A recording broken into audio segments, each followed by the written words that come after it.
करवा चौथ की पौराणिक कथा। एक साहूकार के 7 लड़के और एक लड़की थी। एक बार कार्तिक मास की कृष्ण पक्ष की चतुर्थी तिथि को सेठानी सहित उसकी 7 बहुएं और उसकी बेटी ने भी करवा चौथ का व्रत रखा। रात्रि के समय जब साहूकार के सभी लड़के भोजन करने बैठे तो उन्होंने अपनी बहन से भी भोजन करने के लिए कहा। इस पर बहन ने कहा कि भाई, अभी चांद नहीं निकला है। चांद के निकलने पर उसे अर्घ्य देकर आज मैं भोजन करूंगी। साहूकार के बेटे अपनी बहन से बहुत ही प्रेम करते थे। उन्हें अपनी बहन का भूख से व्याकुल चेहरा देखकर बहुत ही दुख हुआ। साहूकार के बेटे नगर के बाहर चले गए और वहां एक पेड़ पर चढ़कर अग्नि जला दी।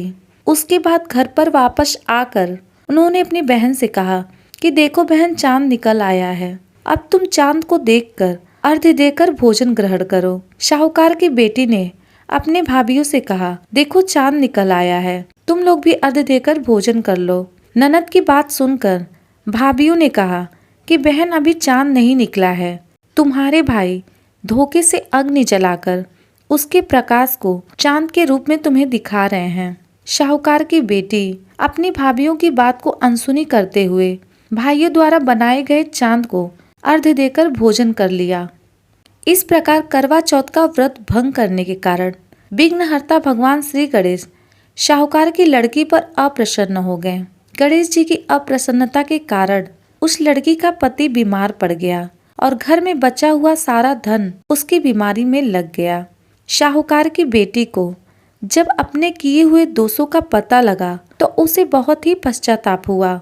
उसने गणेश जी से प्रार्थना कर क्षमा मांगी और फिर से विधि विधान पूर्वक चतुर्थी का व्रत शुरू कर दिया। उसने उपस्थित सभी लोगों को श्रद्धानुसार आदर किया और तदुपरांत उनसे आशीर्वाद ग्रहण किया।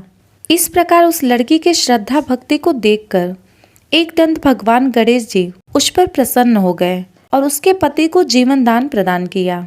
उसके पति के सभी प्रकार के रोगों से मुक्त करके धन संपत्ति और वैभव से युक्त कर दिया।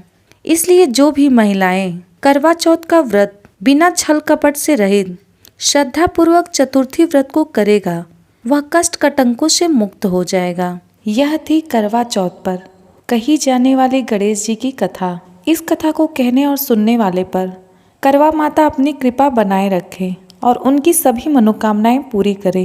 बोलो गणेश भगवान की जय। अगर आपको यह वीडियो पसंद आई हो तो वीडियो को लाइक करें, शेयर करें और साथ ही चैनल को सब्सक्राइब करें। धन्यवाद।